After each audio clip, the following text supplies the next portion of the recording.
YouTube channel.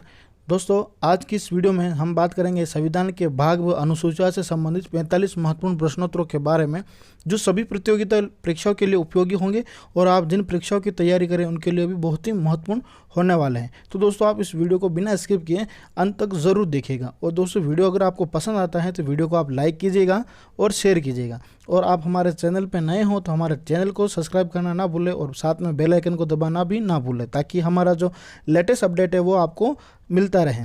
तो दोस्तों, शुरू करते हैं। भारतीय संविधान के भाग और अनुसूचियों से संबंधित 45 महत्वपूर्ण प्रश्नों में जो हमारा पहला जो प्रश्न है वो है, भारतीय संविधान में कुल कितने भाग हैं? भारतीय संविधान में कुल कितने भाग के बारे में पूछा है। तो ऑप्शन जो दे रखे दोस्तों, इनमें से आपको 3 सेकंड का समय मिलेगा, आपको इनमें से इसका आंसर बताना है। तो भारतीय संविधान में दोस्तों कुल भाग थे 22। अगला प्रश्न है, संविधान के किस भाग में संविधान संशोधन की प्रक्रिया का उल्लेख है? संविधान की संशोधन प्रक्रिया का उल्लेख किस भाग में किया गया है? तो दोस्तों, इसका जो सही आंसर है वो है भाग 20, ऑप्शन सी वाला सही है। अगला प्रश्न है, भारत संविधान के किस भाग में ग्राम पंचायतों की स्थापना की बात कही गई है? ग्राम पंचायतों की। तो दोस्तों, आपको पता है ग्राम पंचायत किस में है? नीति निर्देशक तत्वों के अनुच्छेद 40 में इसका वर्णन किया गया। और नीति निर्देशक तत्व दोस्तों हमने पिछले वीडियो में बात की थी, वो भाग 4 में है। तो इसका जो सही आंसर होगा वो होगा ऑप्शन बी, भाग 4 में संविधान के ग्राम पंचायतों का स्थापना की बात कही गई है, जिसमें नीति निर्देशक तत्वों का उल्लेख किया गया है। और मूल अधिकारों का उल्लेख दोस्तों भाग 3 में किया गया है। और भाग 4 में दोस्तों किसका वर्णन किया गया है? केंद्र एवं राज्य का बारे में, केंद्र सरकार का वर्णन है। और भाग 6 में राज्य सरकार का, 6 में राज्य सरकार, 5 में केंद्र सरकार और 4 में नीति निर्देशक तत्व और 6 में मूल अधिकार। बात करते हैं नेक्स्ट क्वेश्चन की।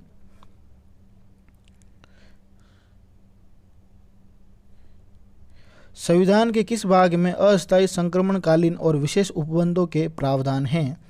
अस्थायी संक्रमणकालीन विशेष उपबंधों के प्रावधान किए गए हैं। तो इसका जो सही आंसर है दोस्तों वो कौन सा होगा? भाग 21, ऑप्शन सी।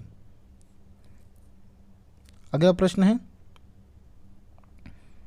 भारतीय संविधान के किस भाग में पंचायती राज से संबंधित प्रावधान है? तो कौन से भाग में पंचायती राज से संबंधित? तो दोस्तों, इसका जो सही आंसर है वो है भाग 9 में पंचायती राज से संबंधित वर्णन किया गया है। अगला प्रश्न है, भारतीय संविधान के किस भाग में नगर पालिकाओं से संबंधित प्रावधान है? पहले ग्राम पंचायत के बारे में, तो इस बार नगर पालिका। तो क्या होगा दोस्तों इसका सही आंसर? भाग 9 के क में।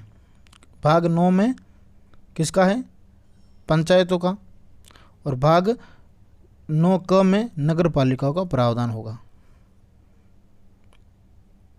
अगला प्रश्न है, संविधान के किस भाग में नीति निर्देशक तत्वों का उल्लेख किया गया है? जो हमने दोस्तों अभी बताया कि भाग 4 में, तो चतुर्थ भाग में नीति निर्देशक तत्वों का उल्लेख किया गया। अगला प्रश्न है, संविधान के भाग 1 में निम्न में से किसका वर्णन है? ऑप्शन में जो दे रखे दोस्तों इसका सही आंसर आपको बताना है। तो दोस्तों, इसका जो सही आंसर है वो है ए ऑप्शन, संघ व राज्य क्षेत्र का अधिकार है भाग 1 में, जिसका वर्णन किया गया। बी में भाग 2 का नागरिकता का संबंधित है। भाग 4 नीति निर्देशक तत्व है। भाग 3 मूल अधिकार से संबंधित है। अगला प्रश्न है, संविधान के किस भाग में मूल अधिकार का उल्लेख किया गया है? संविधान के किस भाग में? तो आपका दोस्तों भाग 3 में है, तो ऑप्शन बी आपका सही हुआ। अगला प्रश्न है, संविधान के किस भाग में मूल कर्तव्यों का उल्लेख किया गया है? तो दोस्तों नीति निर्देशक तत्व भाग 4 में जो इसका उल्लेख किया गया है नीति निर्देशक तत्वों का, उन्हीं में भाग 4 क में मूल कर्तव्यों का उल्लेख किया गया। तो ऑप्शन बी ऑप्शन सही है आपका। 4 क। अगला प्रश्न है, संविधान के किस भाग या संविधान के भाग 4 में किसके बारे में बताया गया है? तो इसका दोस्तों जो सही आंसर है वो है राज्य के नीति निर्देशक सिद्धांतों के बारे में बताया गया है। अगला प्रश्न है, संघीय कार्यपालिका की व्याख्या संविधान के किस भाग में की गई है? कार्यपालिका की व्याख्या, संघीय अर्थात केंद्र की कार्यपालिका की व्याख्या, तो भाग 5 में, ऑप्शन डी सही है। और भाग 6 में संघ की जगह राज्य की कार्यपालिका का उल्लेख किया जाएगा। अगला प्रश्न है, संविधान के किस भाग में नागरिकता का उल्लेख है? तो संविधान के किस भाग में? तो संविधान के भाग 2 में नागरिकता का उल्लेख किया, भाग 3 में मूल अधिकार का, भाग 4 में नीति निर्देशक तत्वों का, भाग 1 में राज्य एवं संघ क्षेत्र का। अगला प्रश्न है, वर्तमान में भारतीय संविधान में कुल कितनी अनुसूचियां हैं? वर्तमान में पूछ रहा, तो दोस्तों वर्तमान में कुल कितनी अनुसूचियां हैं? तो 12 अनुसूचियों का वर्णन है। और अगर मूल संविधान में पूछे जाए, मूल संविधान में कितनी अनुसूचियां है, तो मूल संविधान में 8 अनुसूचियां। और मूल की जगह प्रारूप समिति के आधार पर भारतीय संविधान में कितनी अनुसूचियों का उल्लेख किया गया है? तो 8 ही होगा, ऑप्शन ए वाला। अगला प्रश्न है, संविधान सभा की प्रारूप समिति द्वारा प्रस्तुत प्रारूप संविधान में कितनी अनुसूचियां थी? तो ऑप्शन बी 8 अनुसूचियां थी। अगला प्रश्न है, संविधान सभा द्वारा अंतिम रूप से पारित संविधान में कुल कितनी अनुसूचियां थी? अंतिम रूप से पारित, तो दोस्तों इसका जो सही आंसर होगा वो क्या होगा दोस्तों आपका? ऑप्शन बी 8, क्योंकि संविधान का जब अंतिम रूप से पारित हुआ तो संविधान में कुल कितनी अनुसूचियां थी? 8 अनुसूचियां थी। अगला प्रश्न है, मूल संविधान में कितनी अनुसूचियां थी? तो ऑप्शन ए 8 अनुसूचियां।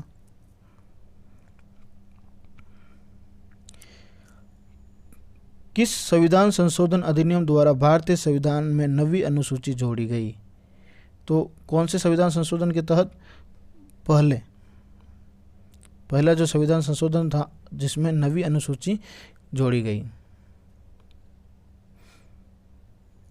अगला प्रश्न है, 52वें संविधान संशोधन अधिनियम द्वारा 1985 ईस्वी में कौन सी अनुसूची को भारतीय संविधान में शामिल किया? 52वें संविधान संशोधन में, तो 52वें संविधान संशोधन के तहत 10वीं अनुसूची को जोड़ा गया।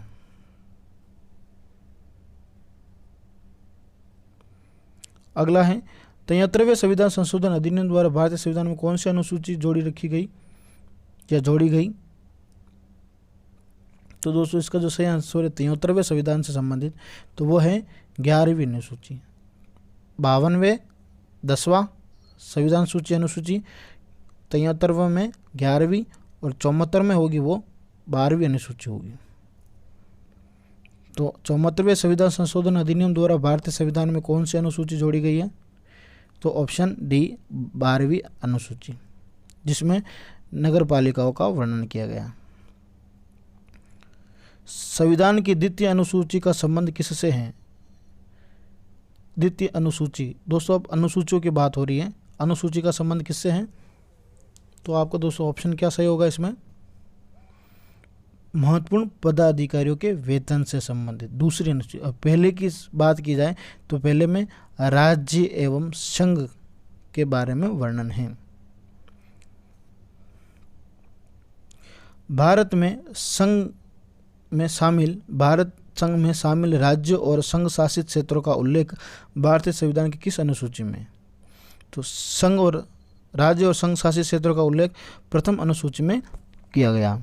ठीक है दोस्तों। और दूसरी अनुसूची में दोस्तों किसका वर्णन किया गया? इनके वेतन से संबंधित। तीसरी अनुसूची में दोस्तों इसके किसके बारे में? पदाधिकारियों से संबंधित है। और चौथी अनुसूची में किसका वर्णन किया गया दोस्तों? इसमें चौथी जो अनुसूची है उसमें जो वर्णन किया गया है दोस्तों वो है विभिन्न राज्यों के राज्यसभा के प्रतिनिधित्व का। अगला प्रश्न है, राष्ट्रपति राज्यों के राज्यपालों, सर्वोच्च न्यायालय तथा उच्च न्यायालय के न्यायाधीशों, संसद तथा राज्य विधानमंडलों के अधिकारियों, भारत के नियंत्रक एवं महालेखा परीक्षक आदि के वेतन के संबंध में प्रावधान संविधान की किस अनुसूची में किया गया? तो वेतन संबंधित जितने भी हैं, वेतन भत्ते संबंधित, तो दोस्तों वो है संविधान के दूसरी अनुसूची में। किसमें? दूसरी अनुसूची, ऑप्शन बी। अगला प्रश्न है, भारतीय संविधान की तीसरी अनुसूची का संबंध है। तीसरी अनुसूची का जो दोस्तों संबंध है वो बताया गया है, वो है विभिन्न राज्यों के द्वारा अधिकारी जो भी होते हैं उनसे संबंधित जो शपथ दिलाई जाती है उनको, तो शपथ से संबंधित है, शपथ तथा प्रतिज्ञान से संबंधित। और भाषाओं में 8वीं अनुसूची है, राज्यों में प्रतिनिधित्व वाली 4थी अनुसूची है, और महत्वपूर्ण पदाधिकारियों के वेतन से संबंधित वो दूसरी अनुसूची है। अगला प्रश्न है, संविधान की किस अनुसूची में प्रत्येक राज्यों तथा संघ राज्य क्षेत्रों के लिए राज्यसभा में स्थानों के आवंटन की बात की गई है? राज्यसभा में स्थानों के आवंटन की सूची की बात की गई है। तो दोस्तों इसका जो सही आंसर है वो क्या होगा, आपको बताना है, 4थी अनुसूची, राज्यों के राज्यसभा के प्रतिनिधित्व, राज्यसभा में जो प्रतिनिधित्व होते हैं वो 4थी अनुसूची के तहत होते हैं। अगला प्रश्न है, भारत के संविधान की 6ठी अनुसूची का प्रमुख उपबंध निम्नलिखित में से किससे संबंधित है? तो उत्तर पूर्व भारत में जनजातीय क्षेत्रों के प्रशासन में स्वायत्तता, ऑप्शन सी, 6ठी अनुसूची, जिसमें दोस्तों 4 राज्य हैं, असम, मेघालय, त्रिपुरा और मिजोरम। ये 4 राज्य हैं जिनमें SC ST क्षेत्रों का जो प्रशासन और जो नियंत्रण होता वो इन राज्यों के तहत होता। 6ठी अनुसूची, जिसमें पश्चिम बंगाल का दार्जिलिंग क्षेत्र है वो भी इसी में शामिल किया गया है। अगला है, भारतीय संविधान में 22 भाषाओं का राजभाषा का दर्जा प्रदान किया गया है। इन राजभाषाओं का उल्लेख किस अनुसूची में है?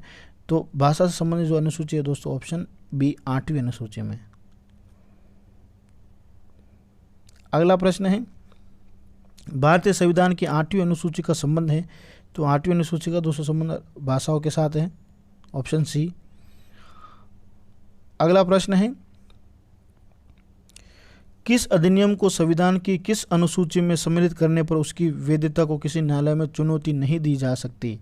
तो दोस्तों भूमि सुधार संबंधित जो अनुसूची है, 9वीं अनुसूची, उसमें बात कही गई है। तो ऑप्शन सी, ऑप्शन आपका सही होगा। अगला प्रश्न है, किस राज्य के आरक्षण विधेयक को 9वीं अनुसूची में सम्मिलित किया गया है? आरक्षण विधेयक को 9वीं अनुसूची में सम्मिलित किया गया है। तो दोस्तों इसका जो सही आंसर है वो ए, ऑप्शन, तमिलनाडु को। अगला प्रश्न है, 52वां संविधान संशोधन अधिनियम 1985 को संविधान की किस अनुसूची में रखा गया था? तो दोस्तों इसका जो सही आंसर है वो है 10वीं अनुसूची में रखा गया था।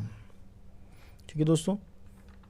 और दोस्तों 10वीं जो अनुसूची है इसमें किसके 52वें संविधान संशोधन में जो है इसमें दल बदल विरोधी, कौन सा? दल बदल, जिसमें किसका वर्णन गया? दल बदल विरोधी का, जिसको दोस्तों इस तरह से याद रख, 10 से 10 सूची को याद रखना, दल बदल विरोधी अनुसूची को संबंधित याद रखना, तो 10 से 10 याद रखना आपको, 10वीं अनुसूची। अगला प्रश्न है, दल बदल के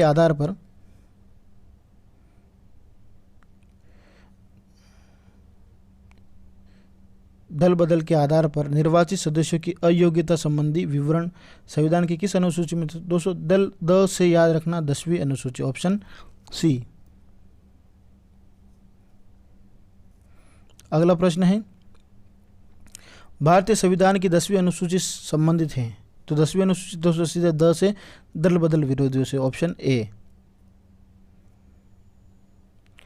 अगला प्रश्न है, भारत की संविधान की 6ठी अनुसूची इनमें से किस राज्य में लागू नहीं होती? दोस्तों हमने 4 राज्यों की बात की, असम, मेघालय, त्रिपुरा, और जिस बात की नहीं की थी वो डी, ऑप्शन, मणिपुर नहीं। मणिपुर की जगह मिजोरम एक राज्य और है, मिजोरम, जिसमें ST SC क्षेत्रों का जो प्रशासन का नियंत्रण होता है वो 6ठी अनुसूची के तहत होता है। अगला प्रश्न है सूची 1 को सूची 2 के साथ सम्मिलित करना। सूची 1 में दोस्तों अनुसूचियाँ दे रखी है और सूची 2 से उससे संबंधित विषय, जैसे चतुर्थ अनुसूची है जिसका संबंध दोस्तों किससे है, राज्यसभा के प्रतिनिधित्व से। छठी अनुसूची है जिसका जनजातीय क्षेत्र से है, और 8वीं अनुसूची उनका क्षेत्र भाषा से है, और 9वीं जो अनुसूची है उनका भूमि सुधार से। तो चौथी ए के लिए ऑप्शन 4। छठी अनुसूची है वो जनजातीय क्षेत्र से है दोस्तों, ठीक। और 8वीं अनुसूची है वो दोस्तों भाषा से संबंधित है, और 9वीं अनुसूची जो है वो भूमि सुधार। तो ऑप्शन का जो सही आंसर होगा 4, 3, 2, 1। अगला प्रश्न है सूची 1 को सूची 2 के साथ सम्मिलित करना है। सूची 1 में अनुसूचियाँ दे रखी है और सूची 2 से उससे संबंधित विषय, जैसे 8वीं अनुसूची जो है वो किसके तहत है, राष्ट्रीय राजभाषाओं के तहत। 9वीं अनुसूची जो है वो दोस्तों किसके तहत है कि इस अधिनियम में सम्मिलित अधिनियम न्यायालय के अधिकार क्षेत्र से बाहर होंगे। 10वीं अनुसूची जो है दोस्तों दल बदल विरोधी से, और 11वीं अनुसूची पंचायती राज से, और 12वीं जो अनुसूची होगी वो नगर पालिका से संबंधित होगी। अगला प्रश्न है प्रशासनिक उपबंधों और संबंधित संविधान की अनुसूचियों के संदर्भ में सूची 1 को सूची 2 के साथ सम्मिलित करना। प्रशासनिक उपबंध और अनुसूची दे रखी है, ठीक है दोस्तों, जिसमें दूसरी अनुसूची दोस्तों किससे संबंधित है। सबसे पहले इसमें बात करते हैं असम, मेघालय, त्रिपुरा, मिजोरम जो जनजातीय क्षेत्र है वो दोस्तों सीधी छठी अनुसूची से संबंधित है, और अनुसूचित क्षेत्रों और अनुसूचित जनजातियों का जो नियंत्रण है वो दोस्तों 5वीं अनुसूचित क्षेत्र से संबंधित है, और 7वीं जो अनुसूची है वो अखिल भारतीय सेवा से संबंधित है, और भारत का नियंत्रण महालेखा परीक्षक का जो संबंध है वो दूसरी अनुसूची से है। अगला प्रश्न है संविधान की अनुसूची से संबंधित विषय का कौन सा युग्म सम्मिलित नहीं है, अर्थात सही नहीं है। प्रथम अनुसूची में राज्य के केंद्र शासित प्रदेश की सूची है। द्वितीय अनुसूची में निर्वाचन आयोग के अधिकार व कार्य से बारे में। 7वीं अनुसूची केंद्र राज्य का शक्ति का विभाजन हुआ। तो 10वीं अनुसूची में दल बदल विरोधी कानून का।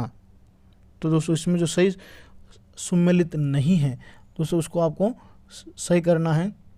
तो इसका सही ऑप्शन क्या होगा दोस्तों, ऑप्शन बी द्वितीय अनुसूची निर्वाचन आयोग के अधिकार एवं कार्य। ये दोस्तों गलत है कि दूसरी अनुसूची में दोस्तों किसका वर्णन किया गया है, वेतन भत्ते से संबंधित, अधिकारी लोगों के वेतन और भत्ते से संबंधित जिसका वर्णन किया गया दूसरी अनुसूची में। अगला प्रश्न है संविधान की 12वीं अनुसूची में है नगर पालिका के अधिकार संबंधी प्रावधान। ऑप्शन बी 74वें संविधान संशोधन के तहत। अगला प्रश्न है निम्नलिखित में से कौन सा एक कथन भारत के संविधान की 4थी अनुसूची का सही वर्णन करता है। 4थी अनुसूची में दोस्तों क्या है कि राज्यों के राज्यसभा का जो प्रतिनिधित्व होते हैं, तो राज्यसभा के स्थानों के आवंटन से संबंधित उपबंध अंतर्विष्ट है। ऑप्शन डी सही होगा। अगला प्रश्न है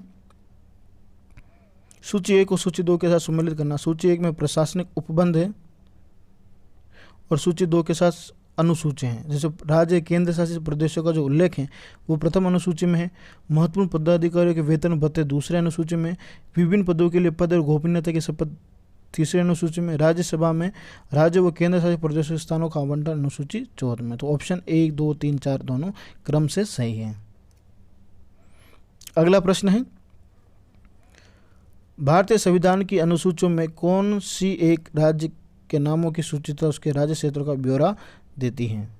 तो दोस्तों इसका जो सही आंसर होगा वो क्या होगा आपका, ऑप्शन ए। पहली अनुसूची जो होती है वो संविधान के राज्यों के नामों की सूची और उसके राज्य क्षेत्रों का ब्यौरा देती है। अगला प्रश्न है भारतीय संविधान में 9वीं अनुसूची परिवर्तित हुई है, किसके तहत हुई है दोस्तों। इसका दोस्तों आपको सही आंसर बताना है। प्रथम संशोधन जब हुआ था 9वीं अनुसूची में जिसमें परिवर्तन हुआ है। अगला प्रश्न है यदि भारत को एक नए राज्य का सृजन करना हो तो संविधान की निम्नलिखित अनुसूचियों में किस को एक अवश्य संशोधन किया जाना चाहिए। तो दोस्तों जो संशोधन किया जाता है वो पहली अनुसूची के तहत किया जाता है, जिसमें नए राज्यों का सृजन करना है, निर्माण करना, सीमाओं का विस्तार करना है, सीमा का घटाव करना, ये सारे जितने भी कार्य होते हैं संविधान में वो पहली अनुसूची के तहत किए जाते हैं। अगला प्रश्न है, निम्नलिखित कथनों में कौन सा एक भारत के संविधान की चौथी अनुसूची को सही सही वर्णित करता है। चौथी अनुसूची में क्या राज्यसभा के स्थानों के आवंटन की बात की, तो इसमें राज्यसभा में स्थानों का आवंटन की बात की गई, तो ऑप्शन डी सही होगा आपका। अगला प्रश्न है, प्रश्न सारे खत्म यहाँ पर। और आप हमारा वीडियो आपको अच्छा लगा हो हमारे वीडियो को, तो वीडियो को लाइक कीजिएगा, शेयर कीजिएगा, और आप हमारे चैनल को अभी तक सब्सक्राइब नहीं किया है तो चैनल को सब्सक्राइब कर लें, और कमेंट के द्वारा दोस्तों ज़रूर बताना कि इन प्रश्नों में से आपको कितने प्रश्नों के आंसर आए। धन्यवाद दोस्तों।